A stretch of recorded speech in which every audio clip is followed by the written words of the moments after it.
Era, ¿la pobreza llegó para quedarse? Me gusta esa pregunta que planteó Fonseca en su programa, porque directamente impacta en las niñez, en las niñeces, directamente impacta en los niños y niñas y en la tremenda pobreza que están viviendo y en el trabajo infantil que aumenta no solo en la Argentina, sino en el mundo. Para hablar un poquito más de esto, para hablar de números, de información, vamos a hablar con Matías Crespo Pasos. Él es del proyecto Offside.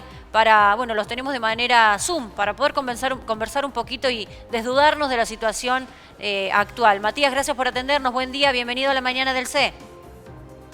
¿Qué tal? Buenos días para ustedes ahí, para todos los que están asistiendo a la transmisión. Gracias por contactarse con nosotros. No, gracias a vos por este tiempo y para poder conversar. Bueno, nosotros nos informamos más que nada con los datos que anunció con este informe UNICEF. ¿Ustedes qué número en Offside?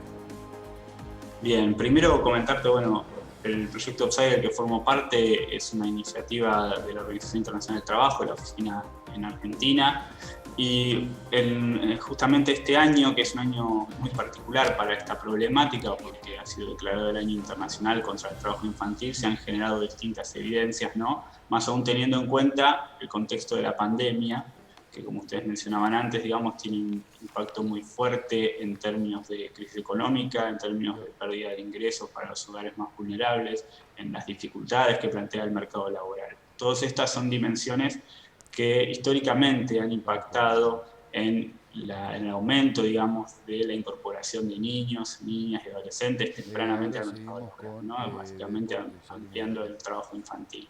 si me dan tiempo para preguntar. Junto con UNICEF y el Ministerio de Trabajo de Naciones hemos hecho un trabajo, digamos, un reglamento que se hizo hacia fin del año pasado, y ahí la información que aparecía era que uno de cada 10 niños, niñas y adolescentes a partir de 13 años había buscado trabajo durante la pandemia, ¿no? Entonces es un indicador también de cómo la pérdida de ingresos de los hogares estaba estimulando, digamos, ese inicio temprano del trabajo. O sea, Matías, es un poco la pobreza, la necesidad de ayudar, un poco cultural también, de creer que un niño ya a los 11, 12 años puede salir a trabajar, aportar a la familia, pero bueno, como eje principal, por supuesto, la necesidad. Los padres no llegan con sus sueldos, no llegan ni siquiera con los aportes que le da el gobierno, y esos propios niños que ya empiezan a tener conciencia de la necesidad que sufre la familia, buscan trabajo. Sí, exactamente. Es como todo programa complejo, tiene muchas dimensiones. El económico o el de los ingresos es uno muy importante. Aún en hogares que están percibiendo alguna asistencia, que acceden a mecanismos de protección social, lo que se ve justamente en el reglamento es que 7 de cada 10 niños, niñas y adolescentes que se incorporaron o que buscaron trabajo durante el año pasado, lo hacían perteneciendo a hogares que habían tenido problemas, sea por ingresos o con respecto a sus trabajos. Algún miembro del hogar había perdido el trabajo, los ingresos por trabajo se habían reducido. Entonces, en ese sentido, sí, hay una fuerte influencia de la pérdida de ingresos del hogar que, bueno, lleva por esa necesidad de incorporar a los niños al trabajo, ¿no? A sumarlos para que puedan aportar a los ingresos. Matías, ¿tienen marcados qué tipo de rubros son los que incorporan a niños para trabajar? Ya sabemos que el cartoneo y ese tipo de trabajos suelen ser donde los chicos se ubican, pero ¿hay otros rubros? Sí, mira, recientemente la OIT a nivel global ha sacado un informe estadístico sobre digamos, las tendencias respecto del trabajo infantil entre 2016 y 2020, o sea que a todo esto luego habría que sumar el impacto de la pandemia en la cual todavía estamos, pero digamos en términos globales el 70% de los niños se insertan en actividades agropecuarias, ¿sí? En el caso de América Latina y el Caribe esto es cerca del 50%, y mayormente también en actividades que se desarrollan en las propias unidades familiares o en la microempresa familiar, ¿sí? Entonces el trabajo, digamos, en ámbitos urbanos es importante, a nivel global el trabajo en el ámbito agropecuario también es muy fuerte y como ayuda dentro de la familia, ¿no? Esto digo, lo remarco también en el sentido de que no estamos hablando, digamos, de ayudas en términos domésticos leves, ¿no? Sino cuando implican, digamos, una dedicación horaria fuerte, compiten con la asistencia a la escuela, ¿no? Y pasa a tener un marco de responsabilidad para ese niño, ¿no? Él queda a cargo de generar ingresos para ese niño. Un niño que está trabajando y que tiene que reincorporarse a la escuela, como va a pasar seguramente en la Argentina en los próximos meses, ¿lo puede hacer? ¿Es fácil?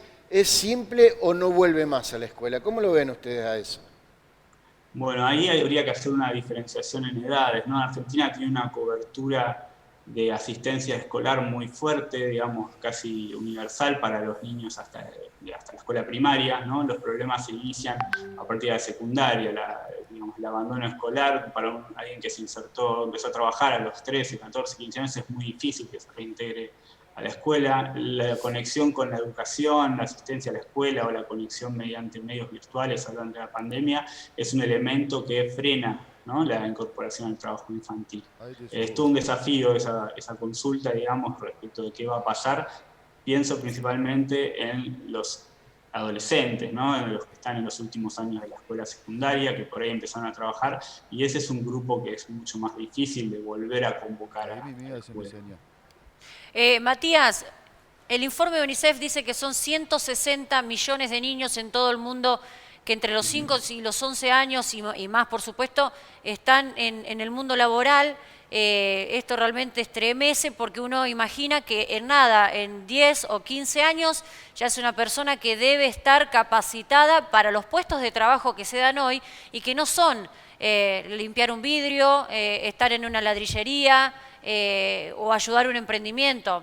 Los trabajos del futuro son de mucho intelecto, de mucha preparación, están muy lejos de eso y uno se imagina que en muy poco tiempo va a haber una gran cantidad de niños que ya serán adultos que quedarán afuera de un sistema o que será muy difícil que puedan rodar en este sistema, ¿no?, de trabajo, de capitalismo que tenemos hoy a nivel mundial.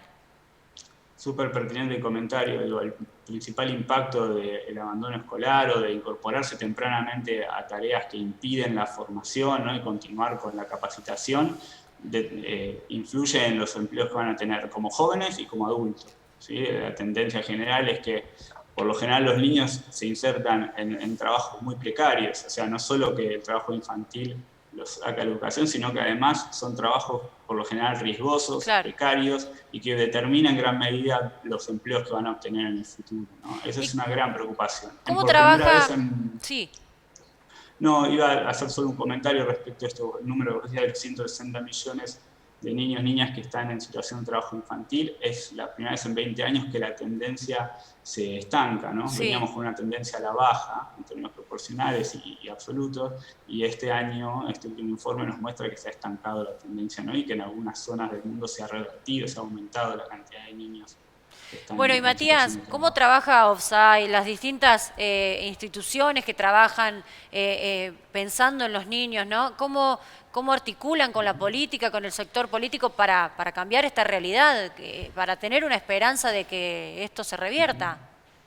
Mira, nosotros en el proyecto OFSAI, como comentaba, somos parte de la Organización Internacional del Trabajo, un proyecto de la Organización Internacional del Trabajo, que tiene una característica que es la única organización tripartita del sistema de Naciones Unidas. Esto quiere decir que como parte misma de la organización están los estados, están los representantes de los empleadores y los representantes de los trabajadores. Para nosotros el camino es el diálogo social entre esas tres partes para pensar políticas y acciones. ¿Es fácil? No, no es fácil, pero estamos seguros de que ese camino genera resultados mucho más efectivos y sostenibles en el tiempo, ¿no? Lograr el compromiso de esos tres actores. Entre las medidas, digamos, que más inmediatas, digamos, que uno podría sugerir, la primera es sostener mecanismos de protección social, evitar que los ingresos de las familias se reduzcan, porque sabemos que esa es la primera medida que lleva a los niños a incorporarse. Matías, muchísimas gracias por este contacto, por charlar de un tema que intentamos tener en agenda siempre, aunque no estén los principales títulos. Es realmente preocupante. Tenemos que entender de que nos influye a todos como sociedad, porque es gente que después no puede estar incluido, ¿no?, como tenemos algunos la suerte de estar. Gracias por este contacto, que tengas un gran día. No, muchísimas gracias a ustedes y a disposición. Buen día. Bien, ahí charlamos con Matías Crespo Pasos, proyecto Offside. Hablamos del informe que lanzaba UNICEF, donde decía 160 millones de niños alrededor del mundo trabaja por necesidad, por supuesto, y no está abocado a la educación, no está abocado a jugar, a recrear, a construir un sistema psíquico como le quisiéramos o como deberíamos a esa edad. A los 5, entre los 5 y los 7 años es un nivel altísimo de niños que ya empiezan a buscar trabajo y que por supuesto no es porque se vayan de la casa por motus propios, es porque viven la necesidad, viven la carencia en sus propias casas y bueno, de alguna forma, si no es por pedido de los padres, es por la misma noción, conciencia que tienen de tan chiquitos. Triste realidad que se vive en el país y en todo el mundo.